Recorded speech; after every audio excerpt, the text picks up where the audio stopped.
दिख रहा है वो आपको खिलाफ। शुरू कर दो। आर्टिकल 25, 26 और 29 का वायलेशन करता है। राइट टू इक्वालिटी आर्टिकल 14 का वायलेशन करता है। और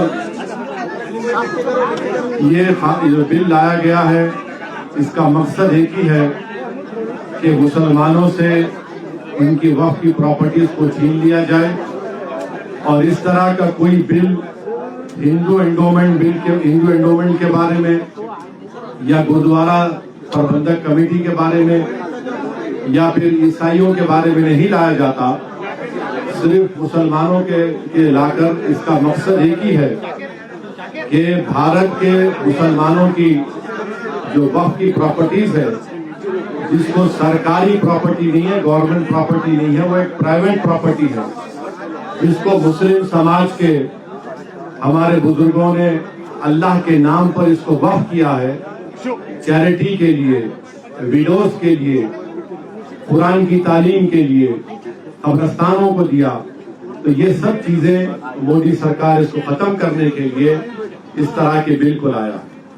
15 तारीख तक कंप्लेंट दाखिल करना है। आपने कितने कंप्लेंट दाखिल हुए देश भर में से? मीडिया रिपोर्ट्स ही आ रही है कि कोई एक मीडिया रिपोर्ट है कि 4 लाख, कोई कह रहा है 8 लाख। तो 15 सितंबर तक टाइम है। मैं उन तमाम भारत के नागरिकों से अपील कर रहा हूं कि जो भारत की खूबसूरती है उसका भाईचारा है और हमारे देश में हर एक को अपने मजहब पर चलने की इजाजत है। ये बिल इन तमाम चीजों को खत्म करना चाहता है। तो जो all India Muslim personal law board ने भी जो QR कोड के जरिए आपसे अपील की है कि आप इंग्लिश और हिंदी में इस बिल के खिलाफ ये जो वक्फ का NRC साबित होगा, आप अपना रिटर्न रिप्रेजेंटेशन भिजाए कमेटी को, सरकार को भिजाए कमेटी को। और महाराष्ट्र में ये कई जगह पर रिप्रेजेंटेशन दिए जा रहे हैं पर्सनल लॉ बोर्ड की लीडरशिप में। आज औरंगाबाद में पहली मीटिंग हुई है और देश भर में इस तरह के पब्लिक प्रोटेस्ट मीटिंग्स होंगे जिसका फैसला all India Muslim personal law board ने किया है।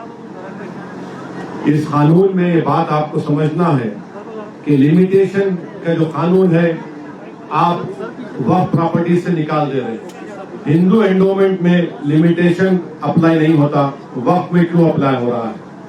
हिंदू एंडोमेंट बोर्ड में और NGT हो या रेलवे क्लेमेंट ट्रिब्यूनल, ऐसे 14 ट्रिब्यूनल्स है जहां पर उनके फैसले को फाइनल माना जाता है। और बीजेपी झूठ बोल रही है कि ट्राइब्यूनल के डिसीजन के बाद कोर्ट को नहीं जा सकते। आप रिवीजन पिटीशन डालते हाई कोर्ट में और फिर सुप्रीम कोर्ट जा सकते हैं।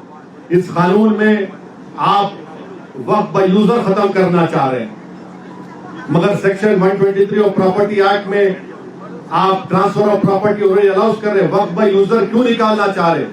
क्योंकि मोदी ये बोल रहे हैं कि 200 साल पुराने कागज लेकर आओ, और कागज नहीं निकलेगा तो वो उस प्रॉपर्टीज को कब्जा करना चाहते हैं। हिंदू समाज में by custom and by usage एक टेम्पल और टेम्पल की प्रॉपर्टी बन सकती है, तो मुसलमानों में वक्फ बाय यूजर क्यों नहीं बन सकता वक्फ? मोदी सरकार कलेक्टर को इतना पावर दे रही है कि कलेक्टर अगर इंक्वायरी जब करेगा किसी प्रॉपर्टी, कोई भी प्रॉपर्टी के बारे में वक्फ की, तो जब तक वो प्रॉपर्टी इंक्वायरी मुकम्मल नहीं करता वो प्रॉपर्टी वक्फ की नहीं रहेगी। और प्रिंसिपल्स ऑफ नेचुरल जस्टिस ये पुकार कर कह रहा है कि कोई भी कलेक्टर या कोई भी आदमी अपने ही मैटर में जज नहीं हो सकता है।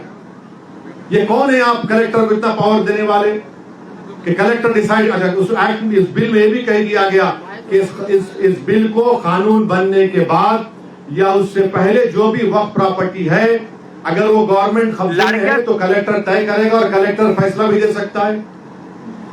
ये क्या हो रहा है इस देश में? नरेंद्र मोदी मुसलमानों से ये प्रॉपर्टीज को छीनना चाह रहे। इसीलिए हम ये कह रहे हैं कि ये कानून आर्टिकल 14, आर्टिकल 25, आर्टिकल 26, 29 का ग्रेव वायलेशन है। इस कानून में ये था, आप देखिए मोदी बोल रहे कि कानून हम वक्फ प्रॉपर्टी को बचाना चाह रहे। पहले 95 के एक्ट में था कि अगर कोई वक्फ की प्रॉपर्टी चोरी करता तो 2 साल की कैद बामुशक्कत, रिगरस इम्प्रिजनमेंट। मोदी जी उसको सिंपल इम्प्रिजनमेंट कर रहे हैं। अभी नॉन बेलेबल है, मोदी जी बोल रहे हैं बेलेबल कर दूंगा मैं। मुतवल्ली अगर कलेक्टर की बात नहीं सुनेगा सेक्शन 61 में, तो कलेक्टर मुतवल्ली को अगर बोलेगा कि मस्जिद को तुम बोल दो गवर्नमेंट प्रॉपर्टी, नहीं करेगा तो कलेक्टर को 6 महीने की सजा। आप बताइए क्या क्या करना चाह रहे हैं मुसलमानों से आप? ये कानून बना रहे हैं। और जितने भारत की पॉलिटिकल पार्टीज हैं उनको सोचना पड़ेगा, चाहे वो एनडीए की सपोर्ट कर रहे हैं या नहीं कर रहे हैं, ये कानून भारत के कॉन्स्टिट्यूशन के खिलाफ है। आप कैसे इस तरह का कानून बना रहे हैं? आप पूरी प्रॉपर्टीज को छीनना चाह रहे हैं। ये काम इस बिल के जरिए मोदी करना चाहते हैं। सर, अगर एंटी लिया की बात की जाए तो उसमें कई सारे वक्त के मेंबरान थे, उन्होंने नॉन वक्त प्रॉपर्टी उसको घोषित किया है। तो उनको आप एक्शन लीजिए, उनको हटाइए, और वो मैटर सुप्रीम कोर्ट में है।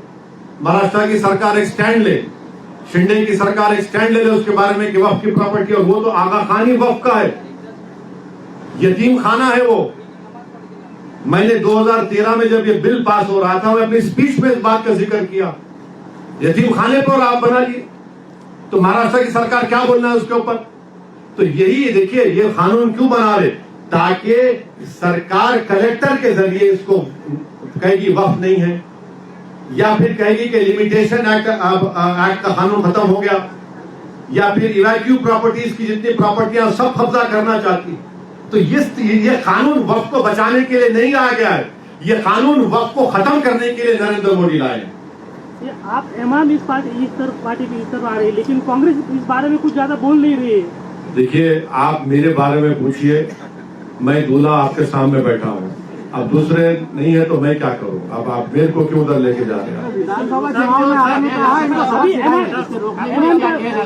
इसके रोकने के लिए आवाम में एक प्रोटेस्ट, आवाम में एक बेदारी, और आवाम जब ये फैसला कर ले कि ये कानून जो बिल लाए हैं ये वक्फ की प्रॉपर्टीज को बचाने के लिए नहीं बल्कि वक्फ की प्रॉपर्टीज को बर्बाद करने के लिए लाया जा रहा है। ये आप बताइए, कोई किसी कानून में कोई कहता है हिंदू धर्म में या सिख धर्म में या जैन धर्म में कि उसको 5 साल हिंदू, सिख और जैन होना पड़ेगा तभी वो दान दे सकता है?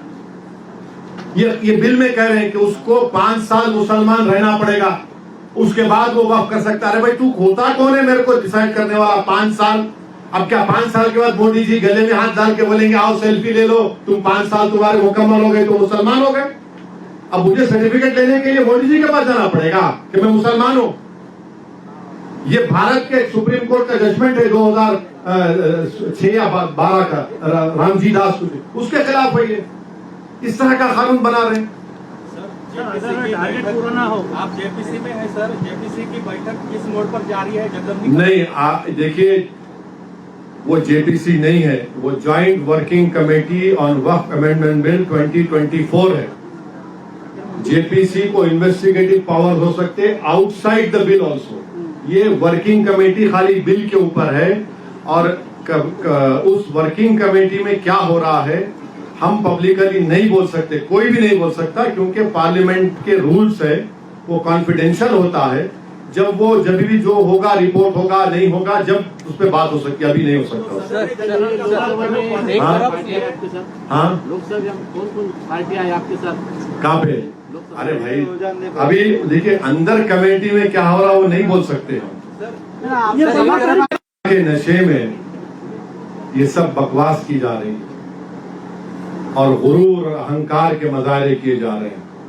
एक बात याद रखिए, आसमान की तरफ देखकर कोई थूकेगा ना तो थूक तुम्हारे नापाक चेहरे पे गिरेगा, आसमान पर नहीं जाता। सर, ये क्यूआर कोड अगर 15 तारीख तक उतनी तादाद में ना आए तो डेट बढ़ सकती है क्या? नहीं मालूम, वो वर्किंग कमेटी के चेयरमैन साहब भी फैसला करेंगे। और सर, इसका कोई सब्स्टिट्यूट हो सकता है क्या सब्स्टिट्यूट? ऑब्जेक्शन डालने का, अगर 15 तारीख निकल जाए तो। अरे भाई, आपको ईमेल करिए, आप पोस्ट करिए, आप ईमेल भी कर सकते हैं, पोस्ट भी कर सकते हैं।